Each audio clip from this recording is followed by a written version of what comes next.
जब भी भारत की बात होती है तो भारत के संविधान की बात होती है। और भारत के संविधान में एक चीज है जिसे बोलते हैं अभिव्यक्ति का अधिकार, जिसके बल पर हम बोलते हैं और आवाज उठाते हैं देश की और राष्ट्रहित की।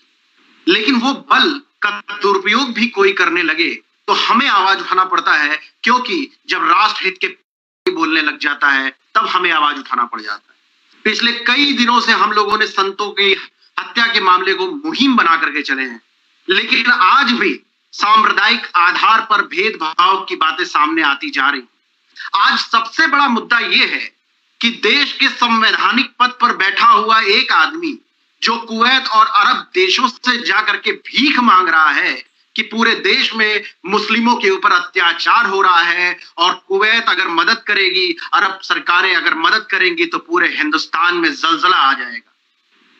और आपको जान करके आश्चर्य होगा कि देश के संवैधानिक पद पर बैठा हुआ ये आदमी, जिसका नाम है जफर उल इस्लाम, दिल्ली अल्पसंख्यक आयोग का अध्यक्ष है।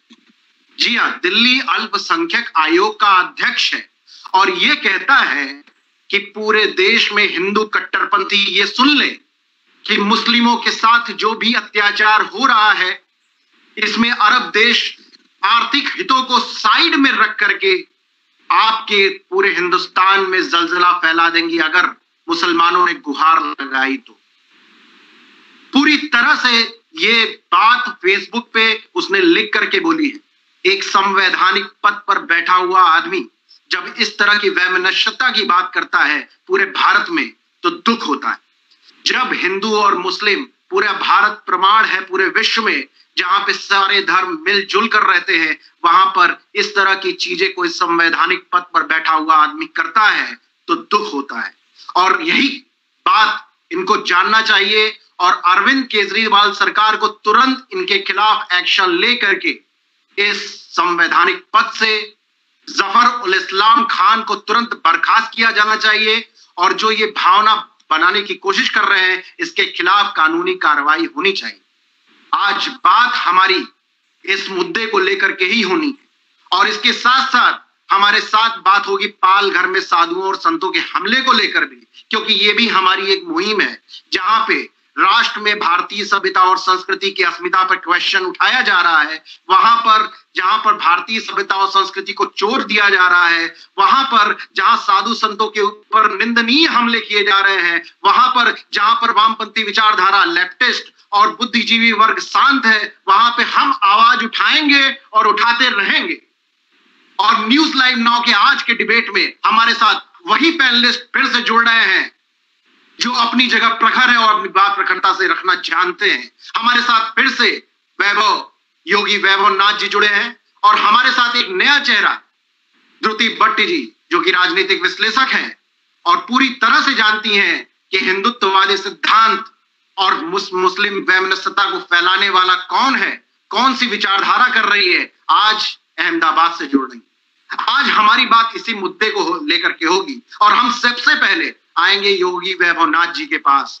योगी वैभव नाथ जी, हम आपको बताएं कि एक संवैधानिक पद है जिसका नाम है दिल्ली अल्पसंख्यक आयोग का अध्यक्ष जफर उल इस्लाम खान। इन्होंने साफ साफ ये लिखा है कि अगर मुस्लिम कट्टरपंथियों से परेशान हो गए हैं भारत में और उन्होंने अरब देशों की तरफ गुहार लगा दी तो भारत में एक जलजला आ जाएगा।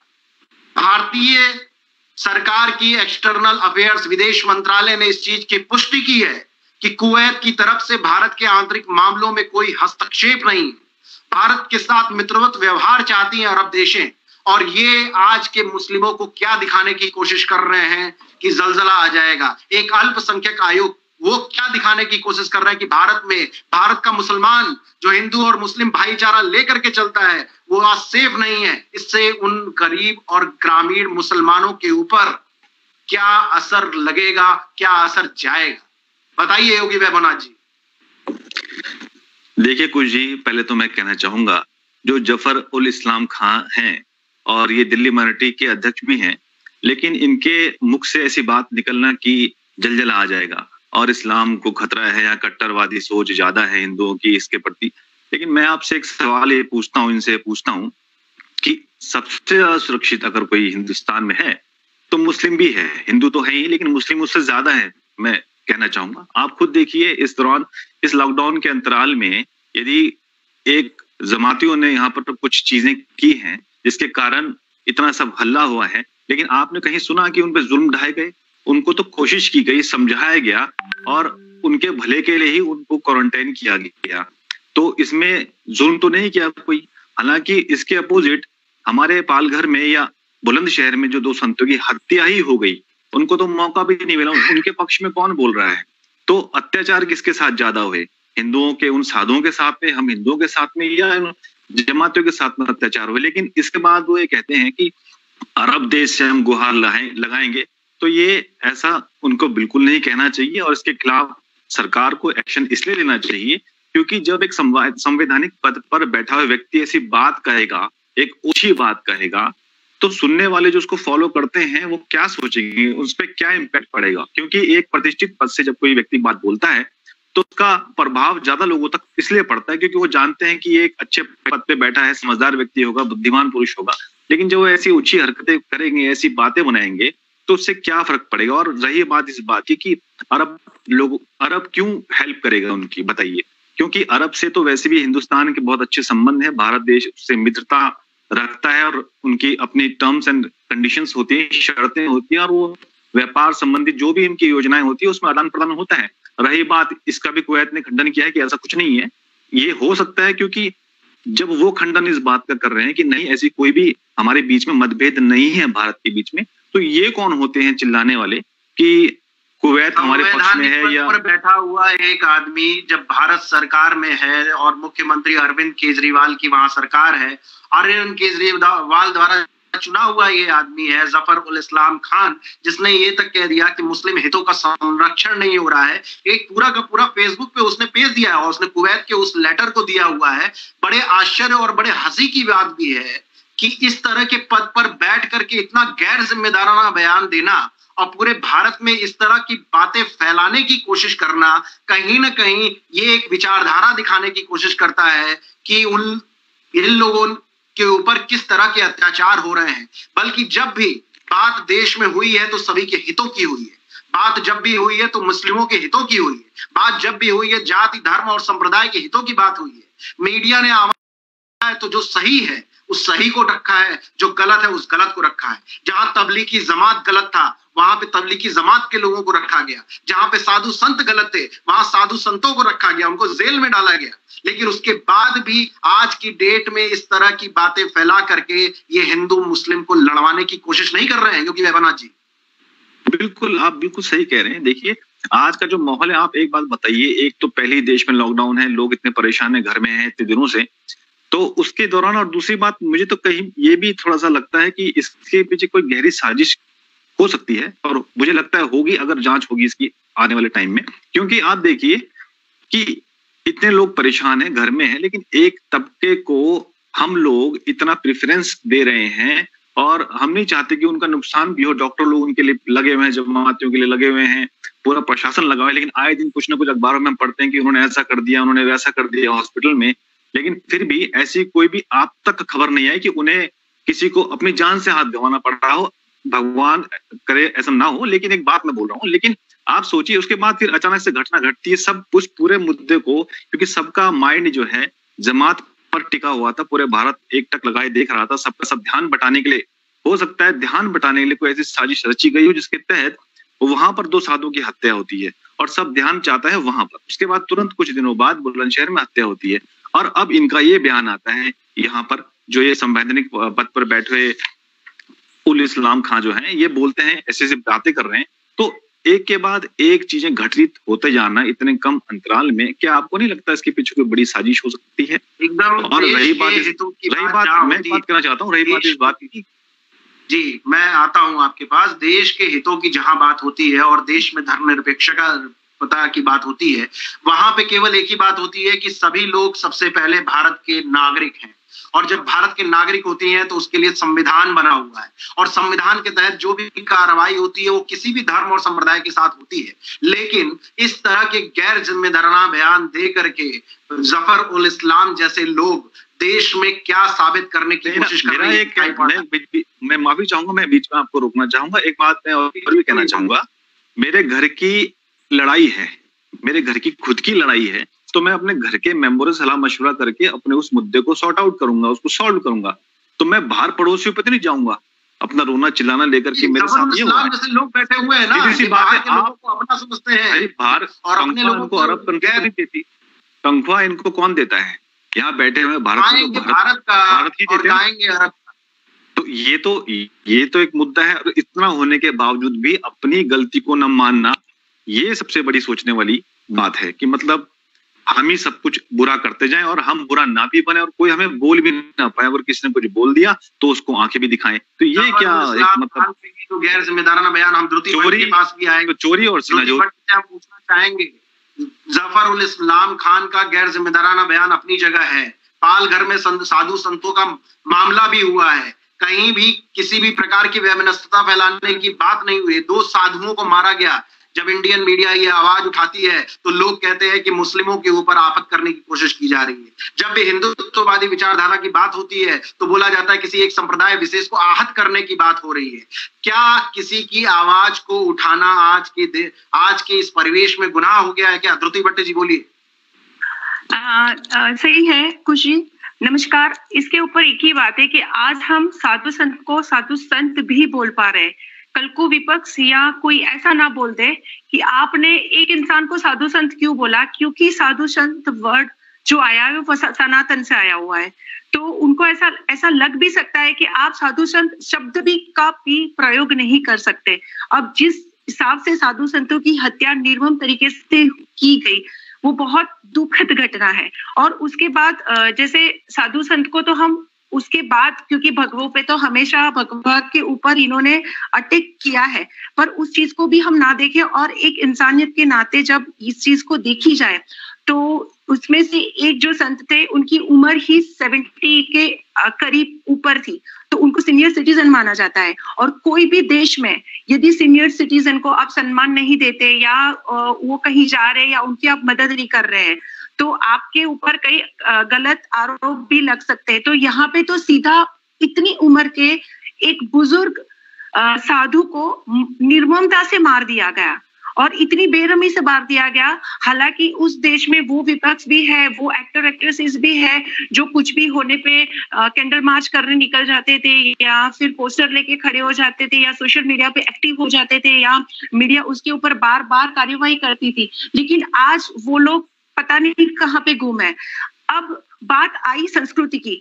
कोई भी राष्ट्र, जिस राष्ट्र में जिस धर्म के लोग सबसे ज्यादा है उस राष्ट्र को उस धर्म का राष्ट्र घोषित किया जाता है।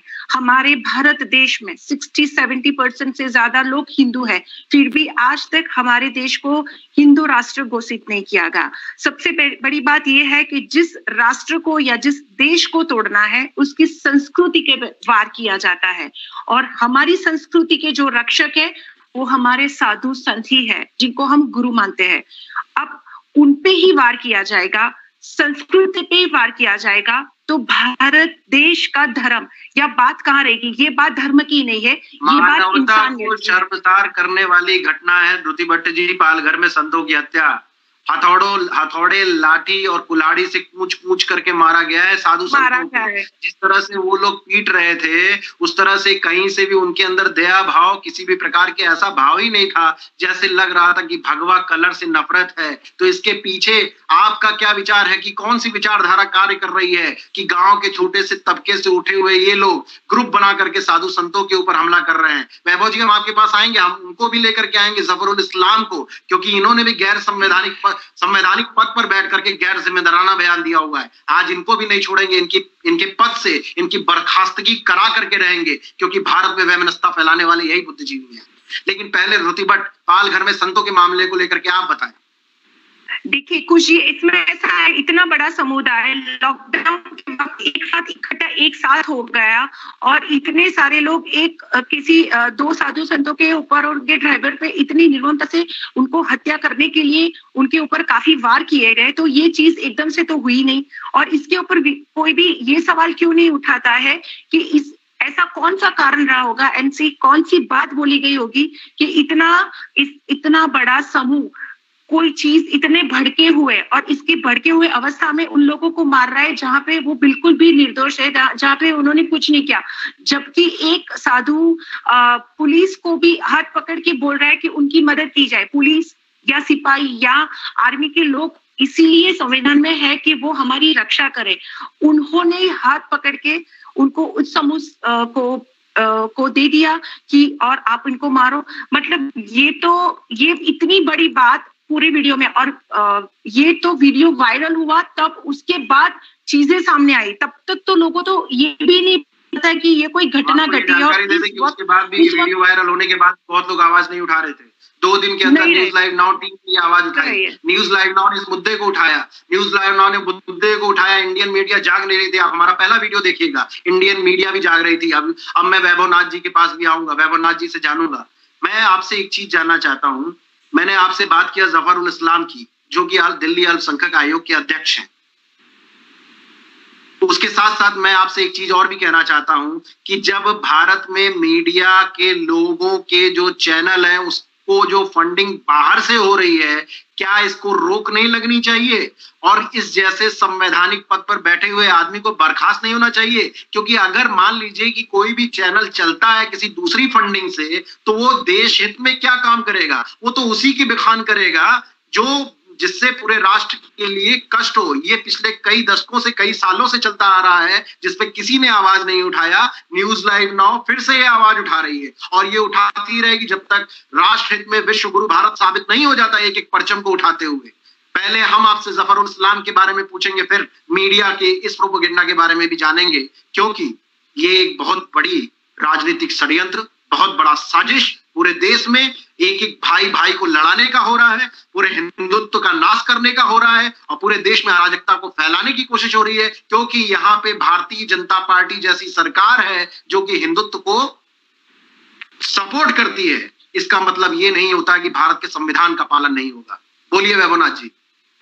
देखिए कुछ जी, मैं कहना चाहूंगा कि पहली बात तो ये कि इनको मालूम है कि 70 से 80% हिंदुस्तान भारत के अंदर हिंदू रहते हैं, भले ही वो अलग अलग जातियों में बटे हुए हैं।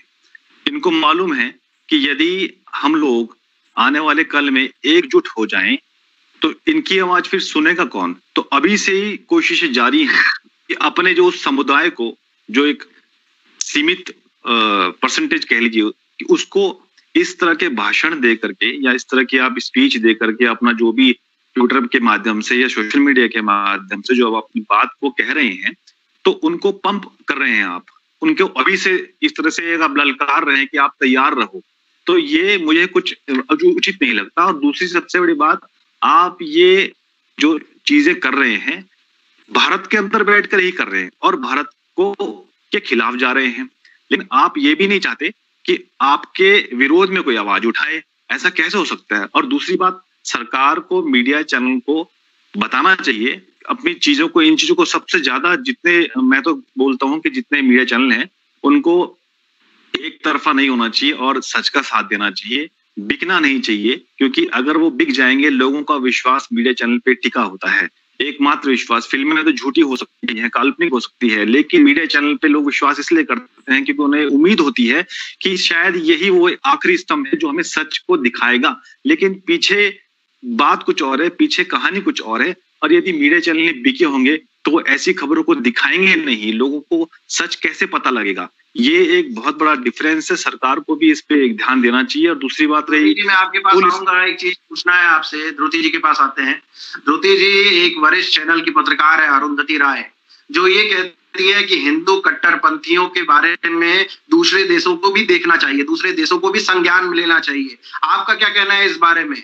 जब ऐसे देश में ऐसे लोग बैठ करके हिंदू कट्टरपंथी जैसे शब्द और भगवा आतंकवाद जैसे शब्द निकालते हैं, आपका क्या कहना है? आप तो बहुत कई समय से इस मामले में अच्छी लेखिका भी रही है और अपनी बातों को रखा है आपने।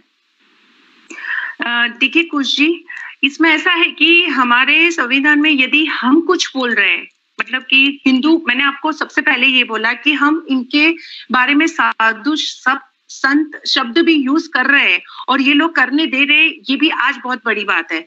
तो चीजें ये है कि जो हम किसी हमारे धर्म के या कोई संस्कृति के ऊपर या कोई मानवता के ऊपर कोई भी बात कर रहे हैं तो वो हर चीज को एक धर्म के साथ जोड़ देते हैं। हालांकि बात ये नहीं है, भारत देश में सबसे ज्यादा हिंदू धर्म के लोग रह रहे हैं और आज तक जैसे तबलीगी जमात होने के बावजूद भी कभी किसी डॉक्टर्स या नर्सेज ने ऐसा धर्म के बारे में ये विरोध होता तो उनका इलाज ही नहीं होता। इस देश में उनका इलाज ही हुआ, अच्छे से इलाज हो रहा है, बहुत अच्छी तरीके से उनको रखा जा रहा है, कोई ऐसा धर्म के हम उनका विरोध नहीं कर रहे, तो फिर बार बार हम पे क्यों वार किए जा रहे हैं और वो ऐसे लोग क्यों कर रहे हैं जो हमारे तो आलम एग्जैक्टली यही है कि जफर उल इस्लाम जैसे लोग जो संवैधानिक पद पर बैठे हुए हैं और बाहर के देशों से भीख मांग रहे हैं, रहते भारत में हैं और गाते अरब का हैं।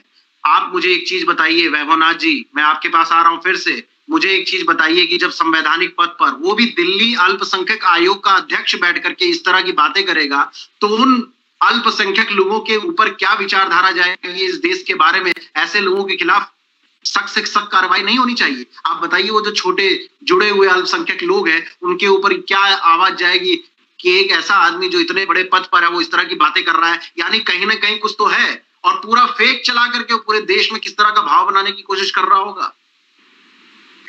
देखिए कुछ जी, मैं एक चीज कहना चाहूंगा, क्योंकि एक जैसे कबीले का जो सरदार होता है ना, तो कबीले के जो लोग हैं अपने सरदार पे यकीन करते हैं क्योंकि उसको मालूम है कि एक प्रतिष्ठित पद पर वो बैठा है, उसके मुंह से निकला हुआ झूठ भी कई लोग सच समझकर बैठ जाएंगे। और लेकिन इससे होगा क्या कि गलत संदेश लोगों तक पहुंचेगा और जो मंसूबे उसके हैं वो सफल हो जाएंगे एक दिन अगर लोग उसकी बात पे चलेंगे। लेकिन मैं जानता हूं और लोगों को भी जानना चाहिए कि किसी ने जो भी कह दिया, चाहे वो किसी भी प्रतिष्ठित पद पर क्यों ना बैठा हो, उसकी बातों को एज इट इज नहीं मान लेना चाहिए, क्योंकि आज की डेट में क्या सच है क्या झूठ है ये बहुत बाद में जाकर पता लगता है। दूसरी बात, इन्होंने अगर ऐसी बात कही है तो, और वो भी भारत के अंदर अगर संवैधानिक पोस्ट में होने के बाद पद पर होने के बाद में इन्होंने कही है, तो सरकार को संज्ञान में इस बात को लेना चाहिए और इन पे कड़ी से कड़ी कार्रवाई होनी चाहिए। क्योंकि अगर कोई कार्रवाई इन पे नहीं होगी, अगर इन पे कोई कार्रवाई नहीं होती है तो मैं अब इसी बात पे धुती भट्ट के पास भी आना चाहूंगा। एक संवैधानिक पद पर बैठा हुआ एक अधिकारी वो ये बोलता है कि भारत में मुसलमान खतरे पर है। जब एक निहंग सिख ने एक एएसआई का हाथ काट दिया था, आपको याद होगा पंजाब में जब ये हाथ काट दिया था उस वक्त सिख लोग चुप थे क्योंकि उनकी तरफ से गलती थी, उसके एक निहंग सिख की गलती थी, तो उन्होंने गलत और सही को दिखा। जब तबलीगी जमात पे आवाज उठाया जाता है तो तबलीगी जमात के बहुत से प्रवक्ता आ जाते हैं। जब हिंदू और साधु और संतों की बात होती है तो यहाँ पे विचारधाराएं ही चेंज हो जाती हैं। बहुत से लोग हिंदुत्व का ही विचारधारा का विरोध करने लग जाते हैं। तो क्या है इसके पीछे, साजिश या षड्यंत्र? देखिए कुछ जी, जिस राष्ट्र में हम जी रहे हैं, मैंने पहले भी बताया कि वो हिंदू राष्ट्र है, पर हम वो राष्ट्र हिंदू राष्ट्र घोषित नहीं कर पा रहे। हम जिस संस्कृति में हैं उस संस्कृति के बारे में कुछ नहीं बोल पा रहे। तो ये ऐसी बात हुई कि तबलीगी जमात होने के बाद भी हमारी सरकार के द्वारा उनके कई ऊपरी अधिकारी को समझाया गया कि आप ऐसे करो, ऐसे मत करो, ये आप यदि ऐसा कुछ कर रहे हो और इसका कोरोना जैसे चल रहा है, कोरोना ग्रसित एरियाज में जा रहे हो या ऐसा कुछ होगा, तो वहां पे कोई उठ के आवाज नहीं उठी कि भाई ये तरीका थोड़ी है। जब एक बार ऊपर से हमारे प्रधानमंत्री ने बोल दिया कि आपको सबको घर में लॉकडाउन होना है, उस वक्त हिंदुओं के नवरात्र चल रहे थे, हम कोई हिंदू मंदिर में नहीं गए, उस हनुमान जयंती तक आई, हमने हनुमान जयंती नहीं मनाई। तो हमारे राष्ट्र में जब 70% से ज्यादा लोग हिंदू हैं, फिर भी वो मंदिरों में नहीं जाते, नवरात्रि नहीं मनाते, ना तो हनुमान जयंती, ना तो कोई प्रकार की कोई अर्चना पूजा विधि कर रहे। तो और जब तबलीगी जमात इकट्ठी होके ये कर रही है, फिर भी उनको समझाया जा रहा है, लेकिन उस वक्त उनका विरोध नहीं किया जा रहा है। और 2 साधु संत यदि कहीं पे कोई कारण से वहां पे थे, तो मुझे तो सवाल लोगों का ये उठना चाहिए कि लॉकडाउन के वक्त जहां पे 2 इंसानों को भी एक घर से दूसरे घर पे जाने की मनाही थी, वहां पे इतना सारा समूह इकट्ठा कैसे हुआ? ऐसी क्या बातें रही होगी? यही आवाज हम उठा रहे हैं। बहुत बहुत धन्यवाद आपका धृति भट्ट जी हमारे साथ जुड़ने के लिए, योगी वैभवनाथ जी आपका हमारे साथ जुड़ने के लिए। हम बता रहे हैं धृति भट्ट जी की आवाज हम भी यही उठा रहे हैं कि लॉकडाउन में होने के बाद भी 2 साधु संतों की निर्मम तरीके से गुटों ने, समुदाय ने इकट्ठा होकर के क्यों हत्या की। लेकिन इसके साथ साथ हमने ये भी आज सवाल उठाया, हमने आज ये भी सवाल उठाया कि आज जब एक संवैधानिक पद पर जफर उल इस्लाम जैसे खान जैसे लोग बैठ करके भारत में मुस्लिमों के हितों की बात करके अरब देशों से गुहार लगा रहे हैं, उससे पूरे भारत देश में इन लोग हमारे आपस के भाईचारे को लड़ाने की कोशिश है। कहीं न कहीं किसी को हीन, कहीं न कहीं किसी को उत्कृष्ट बताने की कोशिश है, कहीं ना कहीं भारत के समान अधिकार नियम को जो है पूरी तरीके से चेंज करने की कोशिश की जा रही है, और इस पे हमें ध्यान रखना पड़ेगा। न्यूज लाइव नाउ की टीम लगातार आपके पास आती रही है, जहां पे राष्ट्रहित और देश हित की बात होती है, और जब राष्ट्रहित और देश हित की बात होती है और उस देश हित में कोई अगर इस प्रकार का काम कर रहा है कि धार्मिक वैमनस्यता बढ़ाने का, सांप्रदायिक आधार पे बातों को रखने का, जिस तरह से जफर उल इस्लाम ने किया, दिल्ली अल्पसंख्यक आयोग जैसे संवैधानिक पद पर रहते, उसके अध्यक्ष के पद पर रहते हुए भारत में जिस तरह की उन्होंने फेसबुक लेख लिख करके कुवैत सरकार की चिट्ठी की फर्जी चिट्ठी को दिखा करके भारत में जिस तरह के विचारधारा को खराब करने की कोशिश की, ऐसे लोगों के साथ हमेशा भारत सरकार को और सरकार को, केजरीवाल सरकार को कड़े से कड़े नियम लगाने चाहिए और कड़े से कड़ा कदम उठाना चाहिए। न्यूज लाइव नाउ की टीम लगातार आपके सामने इसी तरह के मुद्दे लेकर के आएगी। जब भी भारत और राष्ट्रहित और देश हित का बात होगा, हमारी आवाज बुलंद थी, बुलंद है और बुलंद रहेगी। आप बने रहे न्यूज लाइव नाउ और देखते रहे न्यूज लाइव नाउ, लाइव खबर लाइव असर।